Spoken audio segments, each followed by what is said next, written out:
Hello. Hello. I will give a second here. Let me just double check that it's working on my computer. I was hoping to be able to go live from my desktop, but for some reason that does not work. It worked the other day. It doesn't work now. I don't understand Facebook giving us like things and then taking them away. It drives me crazy. Anyway, I want to talk about this idea of sabotage because it's so dumb. It drives me crazy. Hold on. Here I am. Let me share it. I'm sharing. So this is a big deal. Many of us believe, hey Melissa, many of us believe that we sabotage ourselves. And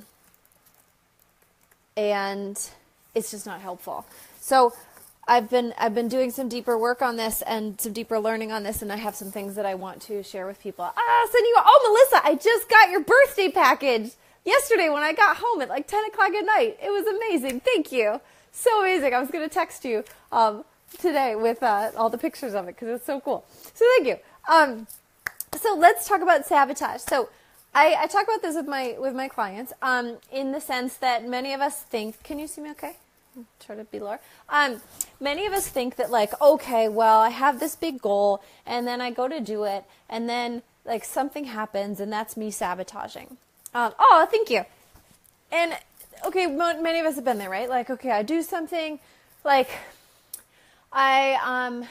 here's a great example of a recent woman that I worked with who she decided to finally launch her big program. And, of course, that same week, like someone in her family had a major financial issue and an issue with their career and then she got like banned from Facebook from doing live videos. So she's like, how am I supposed to launch? Like, is this sabotage?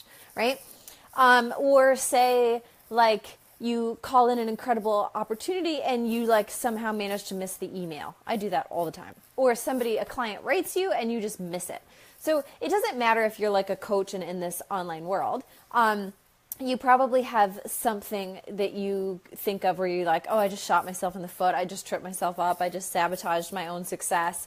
You know, we can do it in business too. Like, you have a big presentation and like you forget your underwear, or you like have a big, huge thing coming up and you somehow get sick that day. Like, so we sabotage our own success.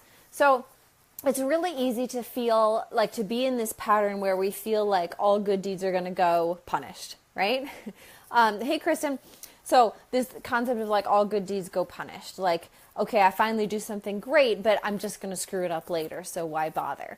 And one of the challenges with this way of thinking is that it doesn't allow for growth. It always brings us back to the same point. So, hi.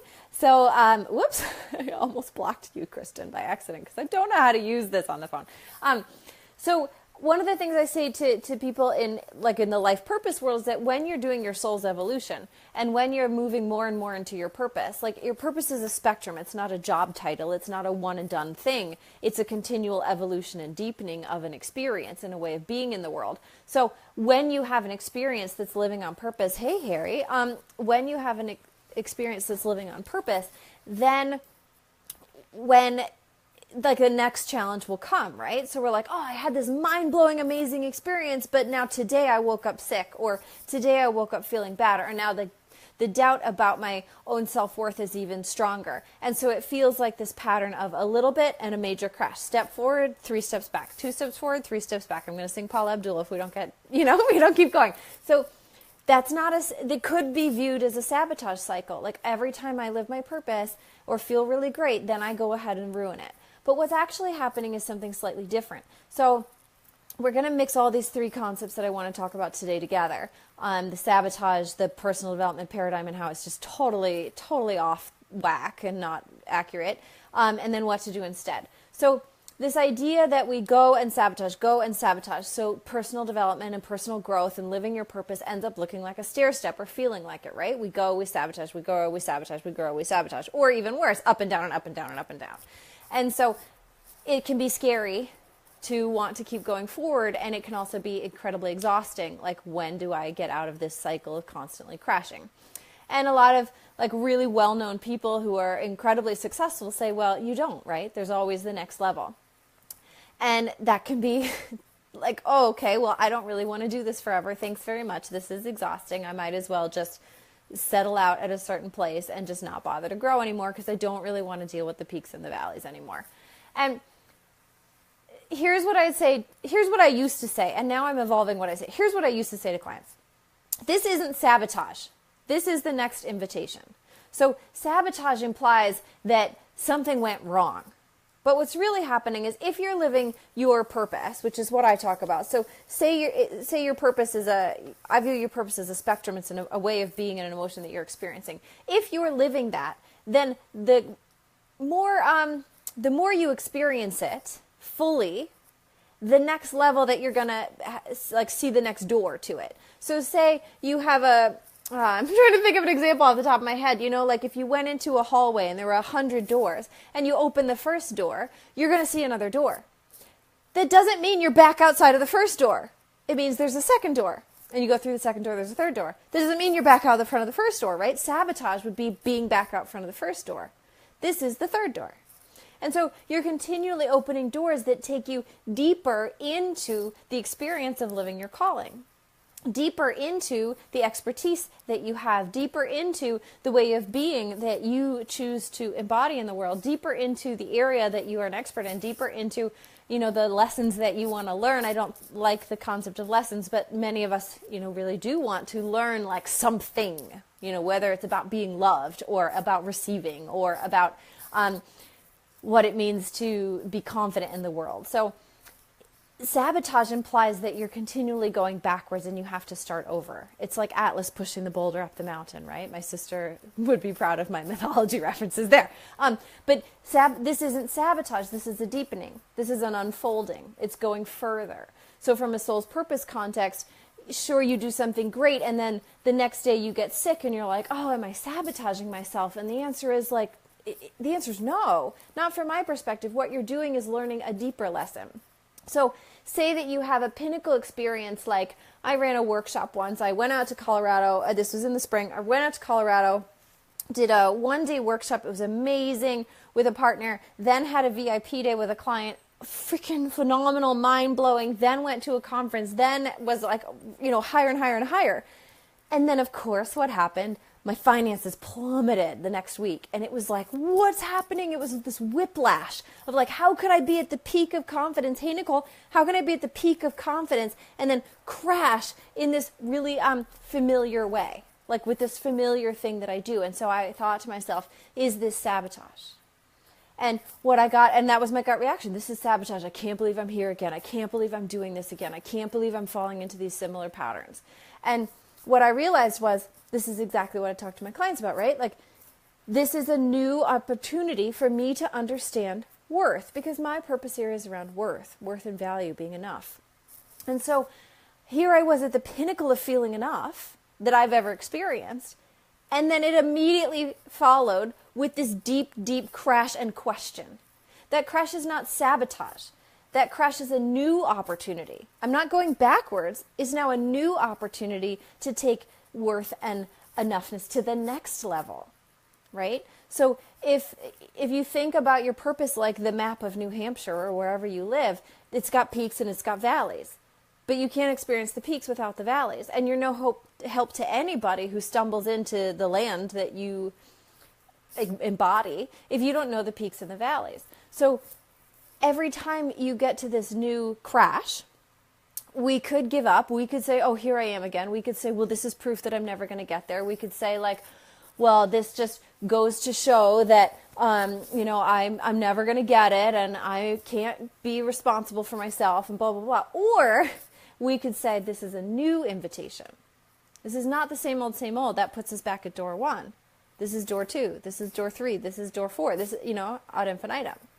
So the concept of sabotage is emotionally damaging, because the concept of sabotage, one of two things. One, it implies that you're not fixing it. It implies that you're not actually expanding, that you're just continually going through the same Groundhog Day over and over and over again, and there's something wrong with you that you continually experience the same type of emotion. And my personal way of looking at the world is that emotion is your purpose. You're here to embody, for me, enoughness and insecurity. It's the same spectrum. It's two sides of the same coin. I'm one coin, but it has two sides. And we can't experience epic happiness without deep, devastating loss, right? Like, the duality is how we function. It's how we understand the world. It doesn't mean that's what there is. There's oneness, but it's able to be experienced in duality. Just like you can't experience you without the concept of me, and vice versa. So this idea that, like, okay, we had a high point and now we have a low point, and that means that I'm constantly going to stair-step myself up and up and up, like, it's infuriating, right? It's exhausting and it's infuriating, but it doesn't have to be like that. If everything is continually expanding, so the whole concept is this, like, blah, growing out, yes, there's like a contraction, but the contraction is not a return. The contraction is a pause and expand and pause and expand and pause and expand. So in an ever expanding, we're never coming back to here. That's sabotage, right? Sabotage brings you back to here. Oh, I got to start again. It's Atlas pushing the boulder, coming back to here. That's not what's happening. What's happening is you expand. There's the pause where we get the new invitation. And the new invitation isn't always going to feel good, right? The new invitation could be a deepening of your understanding.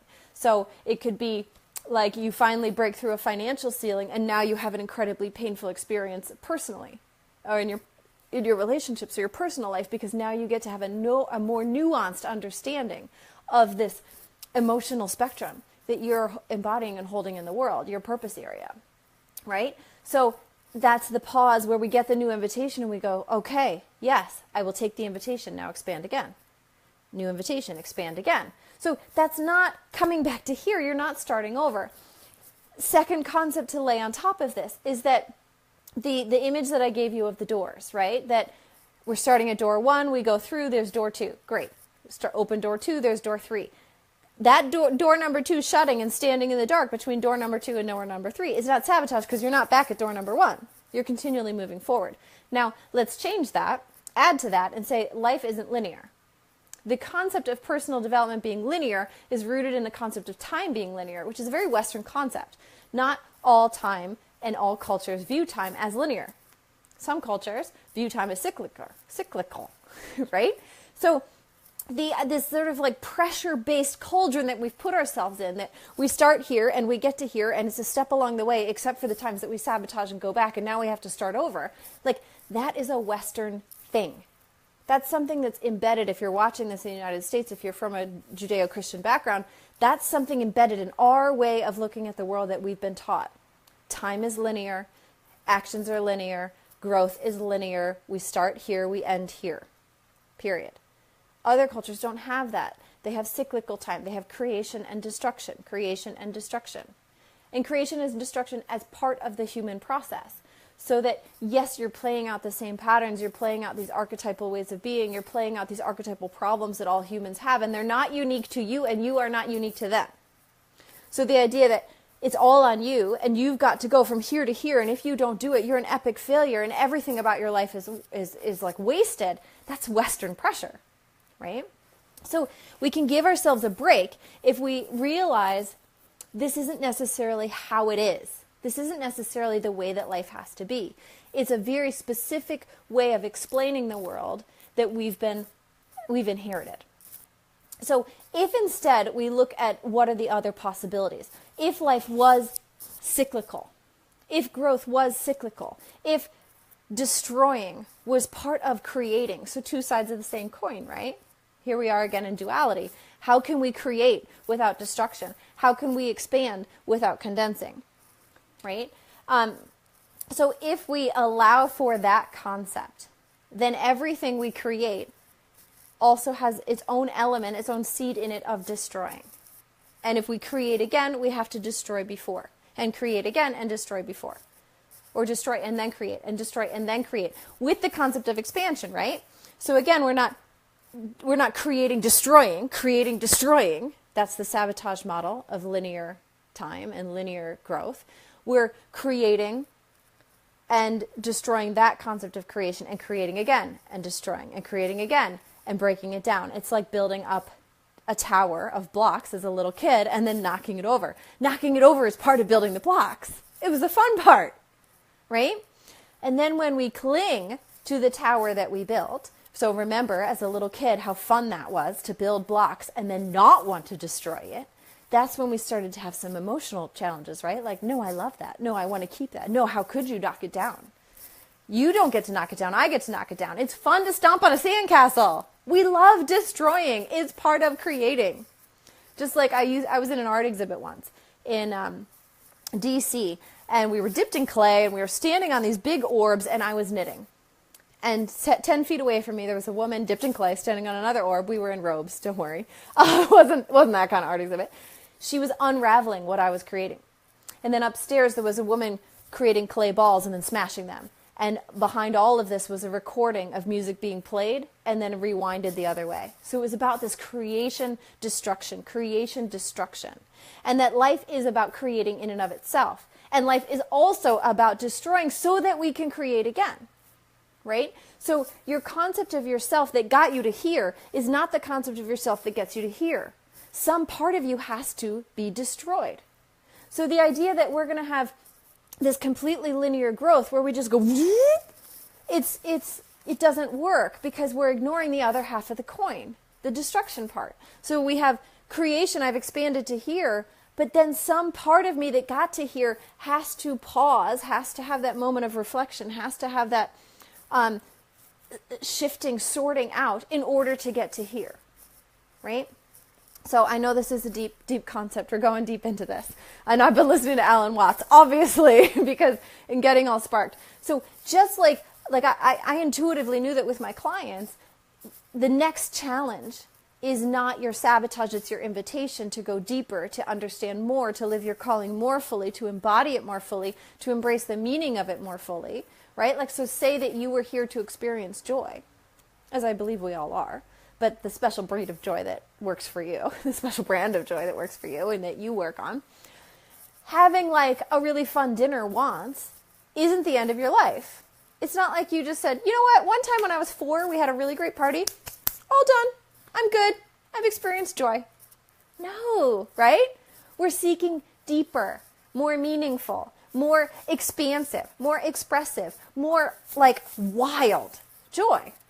All of us in some form or another. Sometimes that turns into addiction and unhealthy behavior. Sometimes that carries us forward in positive ways and has us continue to reach for new levels of awareness with ourselves. And for those of us who are on that path, the new levels of awareness of ourselves, it can be painful to have to deal with the flip side of the coin because we think that means I'm failing. But it doesn't. Hey, Joanna, it doesn't mean you're failing because you experience the flip side. It means that you're continually expanding, right? That concept of sabotage is the invitation in and of itself. So the next time you do something amazing or you have like a really great experience, like here's a great one. My boyfriend and I have an incredible weekend together. This isn't recent, but this has happened. Have an incredible weekend together and then we get in a fight like the next day, right? Totally happens to all of us all the time, right? You have this beautiful moment of connection and vulnerability and really closeness, and then you pick a fight, or you're in a fight. That feels like sabotage, like here we are in the same pattern, here we are going through the same thing, I guess we're just not capable of being happy, blah, blah, blah, blah, blah. No, that's the next invitation. We somehow manage to think that growth is going to feel good, and it's going to come from this beautiful, like, angel in white opening her arms and being like, let's grow now, people. Like, no, growth comes from the times that like are prodding you in the back like a cattle iron, being like, what's wrong with you? Get it together, right? So we interpret it as failure. We interpret it as going back to door number 1, but it's not. Thanks. I'm glad somebody appreciates my humor. It's not going back to door number 1. It's that you're standing in the dark, not able to find door number 3 yet. But the pain, the darkness, is what has you seek for door number 3, door number 2, door number 4, and keep you expanding. So those moments of darkness in between the doors are not you going backwards. They're you trying to discover and shift your head around the idea that this is the next step. The next step is coming in that darkness. Whoops, almost blocked Joanna trying to say yes. Thank you. So let me just refresh what I wanted to say here. The concept behind personal development is wrong. Yes. So the concept here that things are linear, that growth is linear, that time is linear, that you're going to start here and get to here like it's too much pressure. It's too much pressure, and it's a very, very specific cultural context way of looking at the world, and it's specific to the Western world and the Judeo-Christian world. So if it doesn't feel good to have this, like, what I view as like epic levels of pressure to continually improve yourself. I saw a friend post today that he stayed home and watched TV last night, and he didn't bother to go out and be a better person. And I went, there it is, right? That we shame ourselves for staying home because that feels good, because we should be out being a better person. That's the linear concept of development, right? That I should always be improving. And now I am guilty of this. I'm guilty of being in the self-development world and being like, come on guys, improve. I'm guilty of being a strategist and saying, here's your vision. Why aren't you doing it? Why aren't you doing it? Like, I'm as guilty of this as anybody, particularly the guilt that I put on myself for not continually improving. That's why I keep seeking out these concepts, because it hurts. It hurts for me when I'm like, how can I be this, have this incredible, amazing experience with clients in my mastermind and then sit at home and cry 2 days later because I feel like a failure? How do these things go together? This feels like sabotage, right? So I've explored sabotage. I've dug deep into sabotage, and all of a sudden it didn't make sense, because I know that it's expanding. It's an invitation. It's going deeper. It's taking it to the next level. And that is, sadly, frustratingly sometimes, the cyclical nature of life. That we're not one and done. We're not, I experienced happiness, so that was good. I went to Chuck E. Cheese once, and now I never have to play again, right? No, what's a deeper level of play? What's a more nuanced level of joy? What's a bigger expression of creativity? We can all take it further. And that's the point of life, right? Because it's never ending. There's never ending opportunities to experience more of what you thought you'd already reached the pinnacle of. This is like the basis of every love song you've ever heard. I thought I loved you then, but now I love you more. How is that even possible? How is it possible to love somebody more when you thought you already loved them more than you ever had? Like that. We have this concept already, that we can always go deeper, we can always do more. Hey Josh, we can always take it to the next level, as long as we allow the belief that that was all that ever could be to fall away. That's the destruction piece. So we could create a new understanding as long as we let the old understanding go. Joanna, this is clearly hitting home. What is hitting home for you in specific? This is awesome. So we have to let that fall away. So you can create yourself as long as you allow part of the self to be destroyed, right? This is the basis. I'm going to actually add a third concept here, because this is where I started in wanting to be in this field in the first place. It was the first book I ever wrote, and of course the first book I never finished, but I'll get to that soon enough. And the idea was that we used to have rites of passage. We used to have rituals to transition us through life and through our understanding of life as expansion and death, creation and death. So if we create ourselves as an adult, then the child self has to die. And if we create ourselves as an elder, then the adolescent adult self has to die. And we had these rituals that we used across cultures and across times to mark those transitions. Yeah, you can create yourself at any time and any place, as long as you allow for destruction. Creation and destruction go together. They can't be separated. There's no concept of creation without the concept of destruction. And destruction doesn't have to be bad, right? It's just like jumping on a sandcastle. We destroy the sandcastle to have a smooth base to start over. So the tabula rasa concept, right? Hey, Chang, or Henry. I'm seeing all sorts of strange faces today that I haven't seen in years. Hope New Zealand as well. Oh my gosh, what was I just talking about? Before I got excited about Joanna's thing. Oh, come back. Oh, so we had these rituals. We had these rituals of transition. And now, many of us in many cultures don't. Which means that we're even more embedded in this concept that I start here as a kid and I'm supposed to get here as, a wise adult, and somehow in between that things just work out. And we keep building, right? Like we build from this concept of child all the way up to this concept of adult. But what we used to do is build the concept of child, allow the child to recede. and die, build the concept of adolescence, allow the adolescent to recede and die, enter into adulthood, then allow the adult to transition into the elder, right? We used to have these moments where we let things go. We stomped on the sandcastle, made the sand smooth again, and then built a new version in a new role with new understanding of the world. We're not doing that anymore. Right? So my first book that I will someday publish was based on this concept. Can we take ourselves through those rituals of destruction in order to recreate? And we need it. We need it, right? There's been some really interesting research on this in the Aboriginal communities of Australia and how that desire to destroy, the knowingness that we have to destroy as a teenager. If you've got teenagers in your life, you know they're dramatic. You know everything's life or death. I hate my life. I hate this, you know. They're dramatic because they know that things are serious. There has to be a death. And unfortunately, in the Aboriginal communities of Australia, the lack of those rituals were causing literal suicide because the metaphorical death wasn't happening, so literal death came in its place. And that's what we feel, right? We feel when we're not metaphorically allowing for destruction, we feel a literal depression. A literal, what's wrong with me? A literal, why can't I? And that's where we think we're in sabotage. We think that something is wrong with us. Oh, I reach a peak and then I crash. I reach a peak and then I crash. And so we're in this constant emotional swinging back and forth of I'm okay to I suck. Unhelpful. Totally unhelpful concept. And it's based in this linear progression without destruction. So we need destruction. We need the concept of cyclical creation, destroy, create, destroy, not down to here because that's sabotage, but little destroying, right?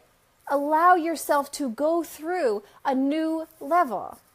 So going back to the door image, we start at door number 1, and this sounds like a linear concept, but add in your own imagery to make it a spiral. You know, we go through door number 1 closes, we're in the dark, we open the next door, that doesn't mean we're back at door number 1. The darkness is the invitation forward. So really allow for this to sink in. Allow for whatever challenge you're experiencing now to not be a direct repeat of what came before, because it's not. You didn't go back in time. And if you did, please alert some cool scientists so we can all learn about this, right? Like, you have not actually gone back in time. You have not actually reverted and gone and like repeated the same thing over. Hey, Janet, you're continually moving forward, but you may be exploring the same themes. And in my view of looking at the world, your soul's purpose is to explore one theme in specific. So you're going to look at every single angle of that from every possible perspective, and some of it's going to suck. It's just going to hurt because that's the other side of the coin. And if you want to experience bliss, you're going to experience pain, or whatever the opposite of pain is for you. Right? So if I'm going to experience feeling completely whole and worthy, I'm going to experience feeling completely unworthy and broken. That's the other side of the coin. I've got to be up for that. And every time I slip into, I'm not enough, I'm not worthy, that is not me going back to square one. That is me having a more nuanced understanding of what's going to be needed to get to the next level of enoughness. Right? It's the invitation to go deeper and to express more, to embody more, not to go back in time and punish ourselves for never having gotten it in the first place. So let me just make sure that I covered these. Yeah. So the different way to look at it is really looking for the gift. For some reason, we expect everything to feel good. Yes, exactly. Exactly. And I'd love to hear your stories about this because we've all been there, right? Like for many of you, maybe you're listening and going, oh my God, that's exactly what was just happening with this thing. Or why didn't I realize that 10 years ago when I was going through my divorce? You know, like we assume that these moments of badness mean that we did something wrong. What they mean is that you're taking it to the next level. And this is where we get, you know, we can get into the idea of like how much control do we have in life, right? Because sometimes it doesn't work out the way we think. It just happens to work out better most of the time. It depends on what you're looking for. But what I would say is whatever's going on for you right now, bring in this concept of the other side of the coin. Because most of us get really caught up in our own story and our own misery because we're only looking at the shiny, light, beautiful, wonderful side of the coin. But and then we punish ourselves for being on the other side of it. And we're like, here I am hiding under the bleachers. If you know what bleachers are in the U.S. football system, the things on the sidelines. We're like, here I am under the bleachers and I'm never going to get to the top of the bleachers. And it's like, well, you can't be under the bleachers if the top wasn't there. And so instead of punishing yourself for being under there, realize that you're under there. Instead of saying, well, this just proves that I'll never be on top, say, actually, this proves that that I'm definitely going to be on top. Because the only way to experience being under it is to know what's on top of it, or that there is a top to it. So I did this just 2 weeks ago, and actually I try to do this every week now. So anytime I have a moment of crash, which for me happens like every Monday morning, I wake up and I'm like, what am I doing with my life? It's just like a habit. It's a bad habit and I'm breaking it, but right now it's still there. And the way out of that habit for me is to realize that feeling of lack of clarity, that feeling of confusion, that feeling of like down about myself, as bad of a habit as it is the proof and the invitation to dig a little bit deeper to get myself to the other side of the coin. And if I can dig that little bit deeper and flip it back to the other side, well, guess how many people I can help? A lot, right? And if I do that all the time, every time I see that darkness between door 2 and 3 or 3 and 4 or 4 and 5, guess how many people I can help?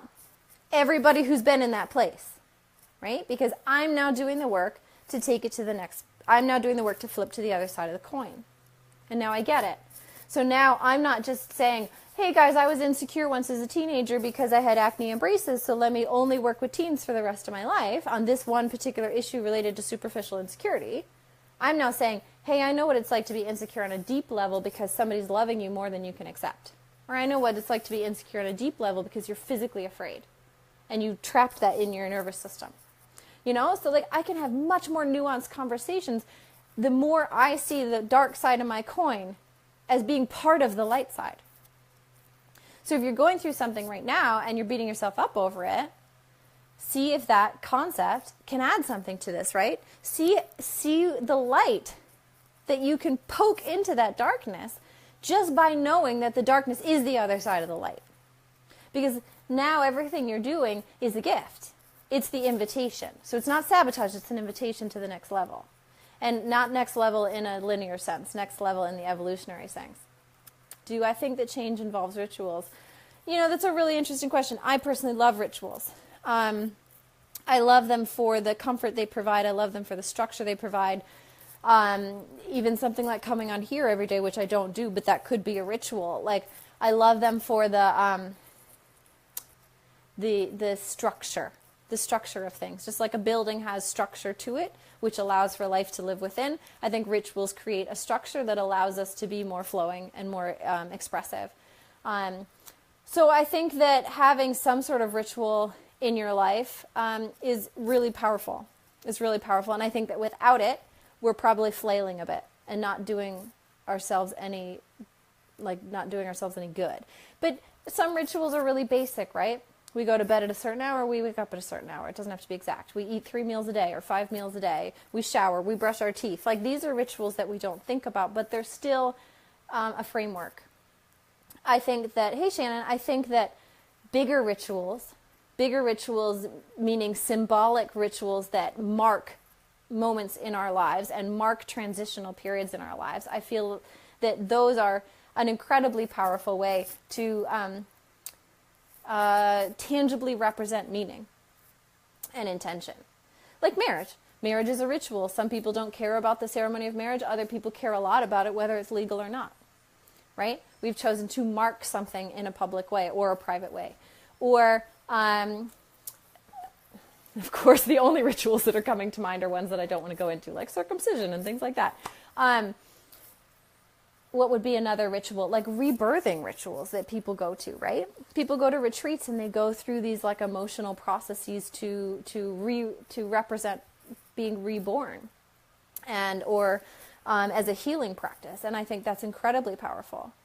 So two ends of that spectrum of ritual, like the day-to-day pieces of what you put in place are very important in the support that you give yourself to be creative, the support that you give yourself to be expressive. It's like saying, you have creative potential, but you don't have use of language, or you don't have any skill to express.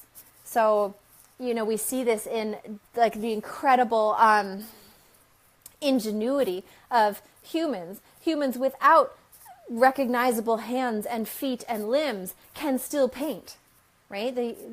Or still write books through tapping or through audible sounds. Like, we use technology for this kind of stuff.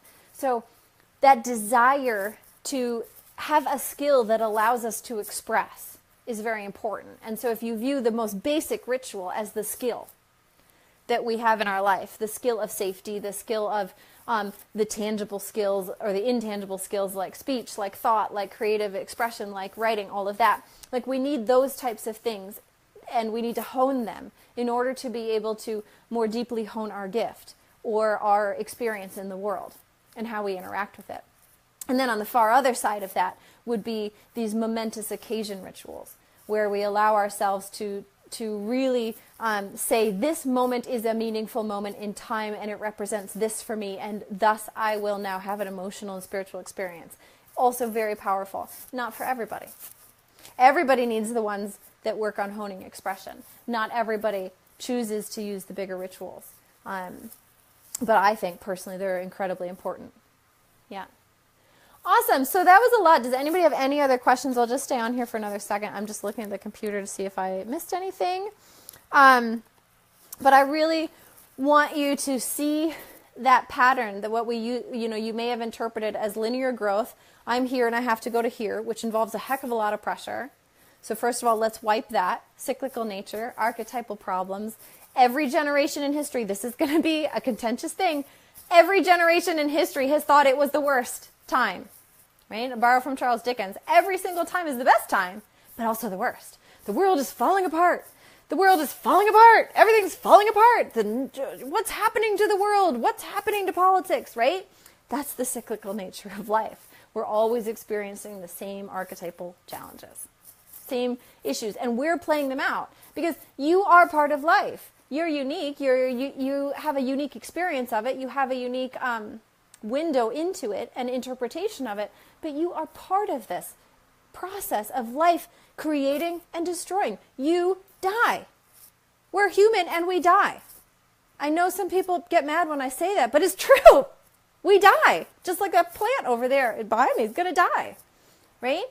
But that doesn't mean life stops. It's not like I die and life goes back to zero, right? We create, we destroy. We create, we destroy. But at the same time, life is expanding. Look at the population on Earth. People die all the time. The population's still expanding. Like, let that be the model in your head for the growth that you're going to do. You're continually expanding even as you let things die. Even as you let parts of you fall away. Even as you let former beliefs go to the side. Even as you let yourself change. Right? So that's actually not a bad model. You don't get hung up on the population aspects of it and what that means for you about you're angry or about, globalization and hunger and all of that stuff. Like, don't go there. Don't go there. Just use the visual of it.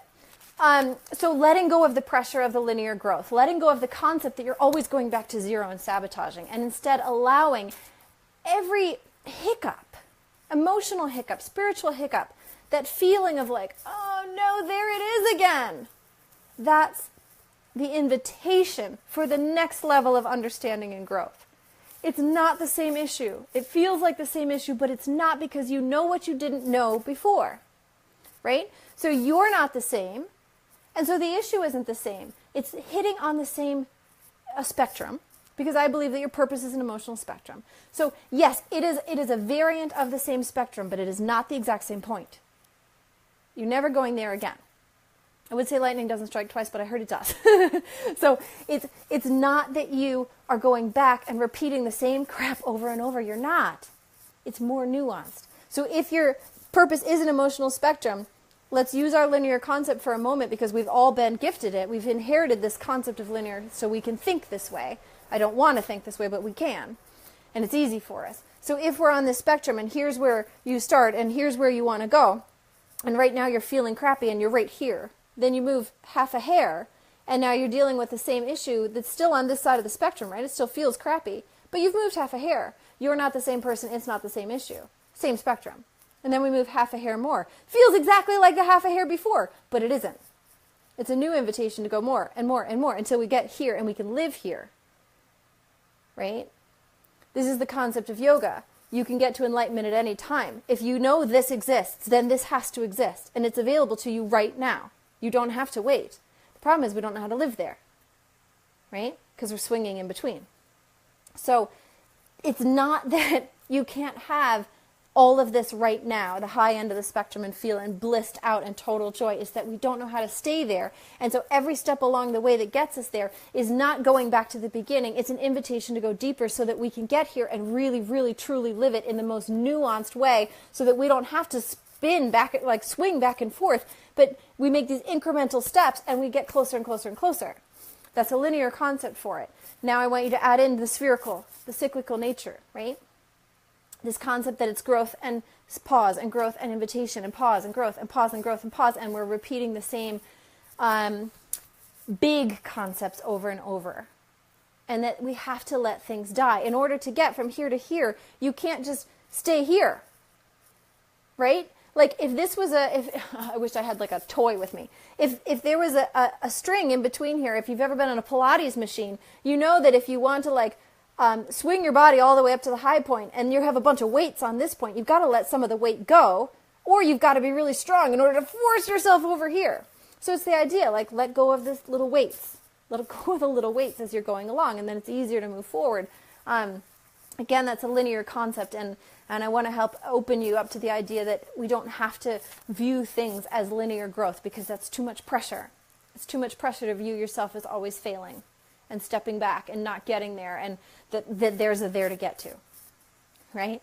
Biggest awakening you can ever have. There's no there. It's only here. It's only now. There you are. You can be right here right now because there's no there. It's right here.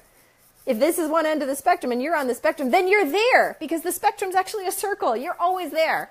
That was another conversation. I might have just like taken this too far, but there's no there. There's no there to get to. And this way that we're living right now, the way that we're understanding personal development, as I'm messed up now and I want to be better, is so based in a linear way of understanding the world, and a linear understanding of time, and a linear understanding of growth, that you know it doesn't feel good, right? And not feeling good, guess what? That's your body's way of saying it's not true.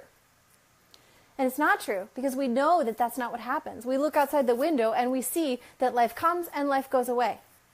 Spring comes, fall comes. Spring comes, winter comes, right? Life cycles. It doesn't grow and then that's it. We didn't have one spring and that's it for the rest of our life. We had to let it die off, and then it comes again. And there's a real joy in it coming again. And there's a real joy in letting it die. And that's what I want. That is the point, right? That joy is what you can experience. That it's the whole cycle. That's the point. Not just the spring. Because there's beauty in the fall of your life. And that fall is going to happen 1,000,000 times a day, right? From the most micro level to the biggest level. So in those moments of metaphorical autumn in your life, or winter in your life, remember that is the next step to growth.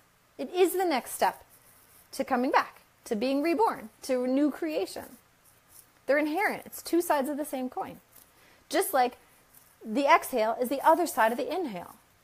And if I didn't pause after the exhale, there would be nothing from which the inhale could come, right? So that's a lot. That's a lot right here, and I'll leave it at that. I would love to hear from you about your experience with this, what this is opening up for you. Hey, Cheryl, I'm just ending, but thanks for joining. Go back and watch it.